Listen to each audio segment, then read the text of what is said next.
All right, so good afternoon or good evening if you're watching this in the evening. My name is Brandon Woods, and today I will be giving you some information on how exercise affects asthma as my journal article topic. And today I'll just be discussing a systematic review that looks at effects of physical activity on asthma. All right, and yes, I did write my notes down because I didn't want to say the whole time, so excuse if I'm looking off. But my main research question of the article was, does physical activity improve asthma outcomes such as lung function, asthma control, and quality of life? Typically, asthma is managed through medication called bronchodilators, which basically just help improve airflow to the lungs. However, many patients still have poor control um, with that to control asthma. So the article focused on if exercise can be a non-pharmacologic way of additional treatment. The researchers in my article conducted a systematic review, meaning they analyzed multiple studies, and they originally had 11,000 studies, but after screening, they only chose 20 randomized controlled trials, which is a high quality of systematic reviews as evidence-based practice. They focused on adults with asthma and looked at outcomes like lung function, asthma control, quality of life, and inflammation. Since there were many different studies and approaches taken to the interventions, vote counting method was applied instead of a meta-analysis, which just means basically it looked at different studies and showed the positive, the negative, or no effect. So did it work? Did it not work? Or basically we don't know. And the results were mostly positive effects of exercise on asthma. The studies found that it improved asthma control, that it improved or showed better quality of life. It also showed improvements of the lungs function and reduced inflammation markers when it came to looking at the differences of before and after. Importantly, no studies showed worsening of asthma symptoms. So regardless, basically exercise affects in a positive way.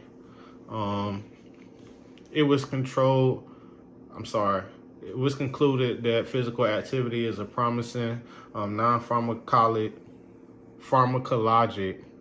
excuse me about that, treatment for asthma, although more research could be done due to wide differences of research.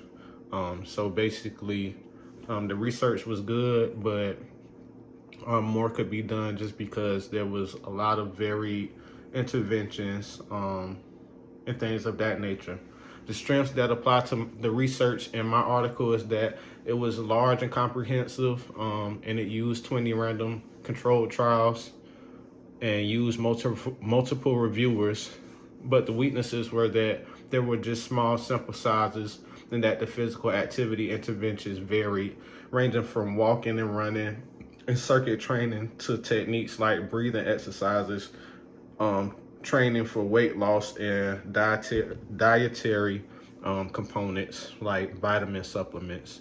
And when you're doing a test or reviewing systematic tests that help or work on asthma, these are a lot of options and different interventions that don't really lead to saying, hey, this one thing works or it doesn't work.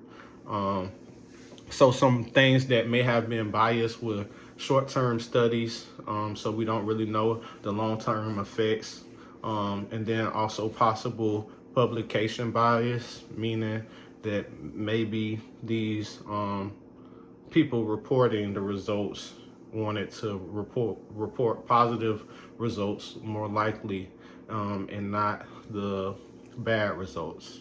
But as a PTA student, this article was relevant because it showed that or it helps reinforce the role of prescribing exercises to or a physical exercise activity or diet exercise activity regimen to patients.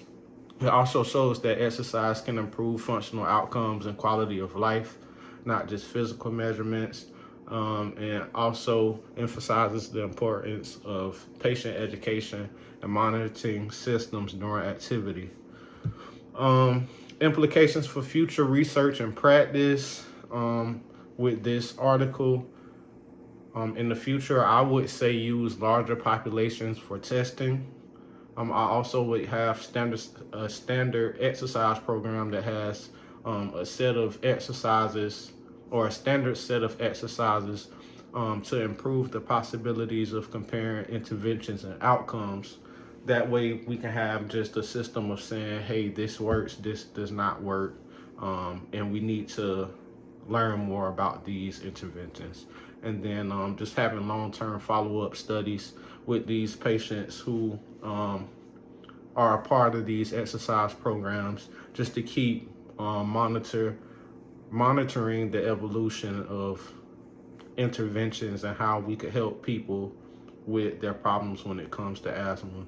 So I hope this video brought some light to asthma and being able to exercise.